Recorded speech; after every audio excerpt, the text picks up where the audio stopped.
Well, sir, EOW. It is very shocking to me. I had given all the details to the ED. ED had summoned me and my brother also. We had given all the notice. There is nothing wrong. It is our institution. And we being a congressman, we have supported the institution also, number one. Number two, from the whatever is there, we have supported.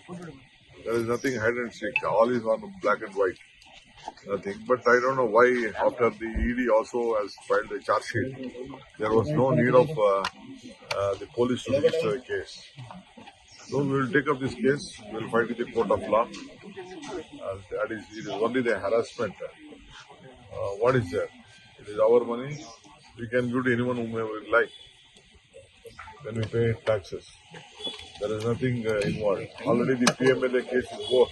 Already they have filed the charge sheet. Then what more they can do it? Just to harass Sonia Gandhi, Rahul Gandhi and all the supporters. They are trying to create confusion. Will you be appearing on 19th, sir? 19th I don't December know. is the... It was a surprise to me. Yesterday I got a notice. I just studied it. Still, I will have to reply to it again. Mr. Suresh also. He had also donated some money to that at point of time, being a parliament member. So it has happened.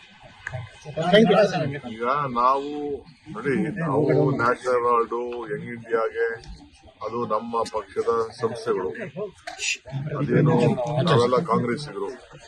ನಾವು ಅವ್ರಿಗೆ ಕಷ್ಟಕಾಲ ಇದ್ದಾಗ ಸಹಾಯ ಮಾಡಬೇಕು ಅಂತ ನಮ್ಮ ಟ್ರಸ್ಟ್ಗಳಿಂದ ಎಲ್ಲ ನಾವೆಲ್ಲ ಸಹಾಯ ಮಾಡಿದ್ದೇವೆ. ಬೇಕಾದಷ್ಟೆಲ್ಲ ಮಾಡಿದ್ದಾರೆ ನನಗೆ. ಸೊ ನನಗೆ ನೋಟಿಸ್ ಕೊಟ್ಟಿದ್ದಾರೆ. ನಾವು ಆಗ ಇಡಿ ಹೋಗಿ ಎಲ್ಲ ರಿಪ್ಲೈ ಎಲ್ಲ ಕೊಟ್ಟಿದ್ದಾರೆ. ನಾವು ಏನೇನು ಬೇಕೋ ಕೊಟ್ಟಿದ್ದು. ಚಾರ್ಜ್ ಶೀಟು ಆಗಿದೆ. ಆದ್ಮೇಲೆ ಈಗ ಡೆಲ್ಲಿ ಪೊಲೀಸ್ ಅವರು ನಮ್ಮ 19ನೇ ತಾರೀಕು ಒಳಗಡೆ ಬಂದು ನಮಗೆ ಮಾಹಿತಿ ಕೊಡಬೇಕು ಅಂತ ಹೇಳಿದ್ದಾರೆ. ನೋಡ್ತೀನಿ ಅದನ್ನು. ನಾನು ನಿನ್ನ ಅಲ್ಲಿ ಸ್ವಲ್ಪ ಲೀಗಲ್ ಆಂಗಲ್ ನೋಡ್ತೀನಿ. ನಾನು ಒಟ್ಟೊಳಗೆ ಇದು ಕಿರುಕುಳ ಕೊಡಕ್ಕೆ ಮಾಡ್ತಾ ಇದ್ದಾರೆ. ಇದು ಸರಿ ಇಲ್ಲ. ನಾನು ಖಂಡಿಸ್ತೇನೆ. Thank you, sir.